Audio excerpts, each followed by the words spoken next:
Support for today's episode comes from Amazon, sharing stories and initiatives focused on protecting water resources and strengthening water resilience in communities around the world.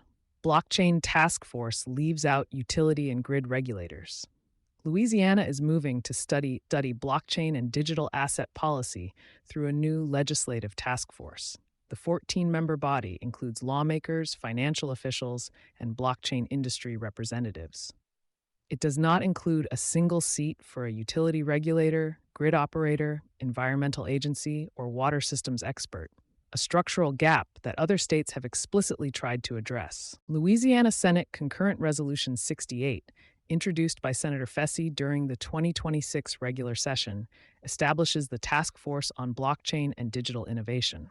The body is charged with studying the economic impact of blockchain technology, evaluating opportunities to attract digital asset businesses to the state, and recommending legislation by February 1, 2027. Its membership consists of 4 legislators: the Commissioner of Financial Institutions, the Attorney General, the State Treasurer, the Secretary of the Louisiana Workforce Commission, and 6 representatives from the blockchain, cryptocurrency, digital asset, or financial technology industries. The task force is explicitly directed to help Louisiana attract and retain businesses engaged in digital assets and related technologies. What it is not directed to do is examine how those businesses affect electricity demand, grid reliability, water consumption, or environmental permitting. None of those topics appear in the resolution. No utility regulator or Public Service Commission representative holds a seat. The Louisiana Public Service Commission, which oversees electric utilities across the state, is absent from the structure entirely.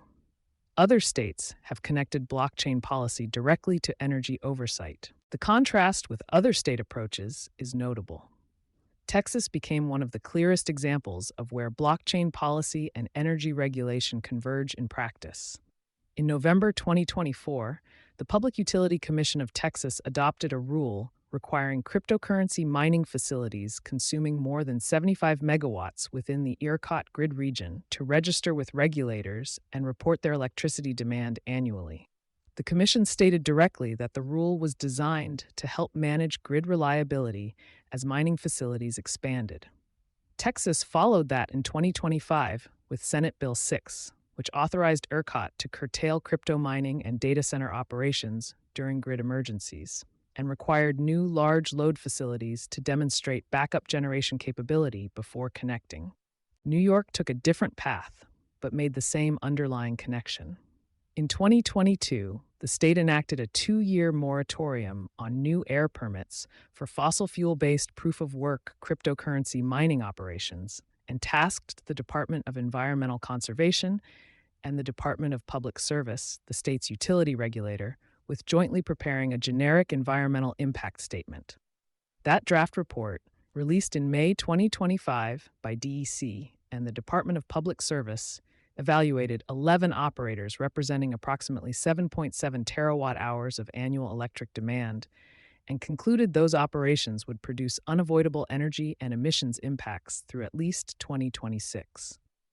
New York senators introduced follow-on legislation in 2025 to establish an excise tax on electricity consumed by proof-of-work mining, estimated at roughly $10.6 billion in emissions damages between 2024 and 2050 under conservative projections. Montana's task force passed through energy committees, not finance panels. Montana signed its own blockchain and digital innovation task force into law in May 2025 through Senate Bill 330. The membership structure shares similarities with Louisiana's proposal. Legislators, state officials, and industry professionals dominate the seats. But Montana's SB 330 moved through the Senate Energy, Technology, and Federal Relations Committee and the House Energy, Technology, and Federal Relations Committee in both chambers, not through finance or commerce panels.